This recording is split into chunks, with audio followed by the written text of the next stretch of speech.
नमो नमः सभी मित्रों को सत्कार टीवी यूट्यूब चैनल पर आपका हार्दिक अभिनंदन और स्वागत है। आइए आज वास्तु सम्मत कुछ उपायों की चर्चा करते हैं।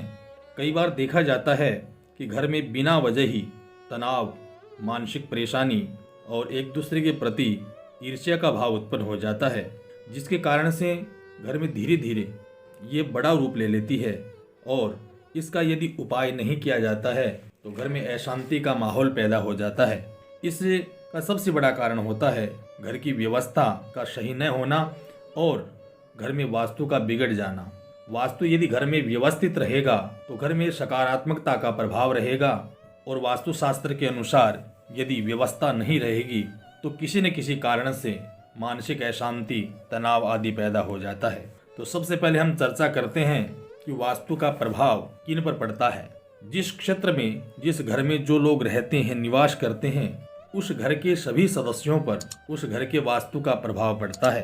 तो इन सब से बचने के लिए हमें छोटे छोटे उपाय घर में करने चाहिए, जिससे घर में सुख समृद्धि और आयु आरोग्य अभिवृद्धि की प्राप्ति होती रहे। घर में सरसों के तेल का दीपक लौंग डाल करके जलाना चाहिए। दोस्तों, ऐसा करने से घर से नकारात्मक ऊर्जा का निकाश होता है और माँ भगवती लक्ष्मी की विशेष कृपा होती है। सप्ताह में एक दिन घर में गुग्गुल धूप का धुआं और कपूर अवश्य घुमाना चाहिए। गुरुवार के दिन तुलसी के पौधे में दूध चढ़ाना चाहिए, जिससे घर में सकारात्मकता बनी रहती है।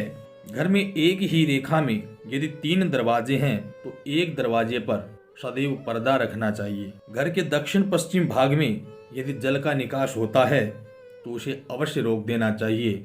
इस दिशा में घर का बहता हुआ पानी नहीं जाना चाहिए। संत महात्माओं के चित्र यदि लगाने आवश्यक हैं तो घर की बैठक में ही ऐसे चित्रों को लगाना चाहिए। शयन कक्ष में ऐसे चित्रों को भूलकर भी नहीं लगाना चाहिए। पहली रोटी हमेशा गाय को खिलानी चाहिए। यदि ऐसी व्यवस्था घर में नहीं है तो भूलकर भी प्रथम रोटी घर के मुखिया को कभी नहीं खिलानी चाहिए।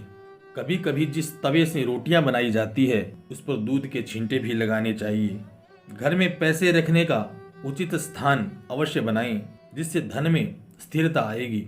अमावस्या के दिन घर के मुख्य द्वार की चौखट पर स्वस्तिक बनाना चाहिए, जिससे घर में सुमति का आगमन होता है।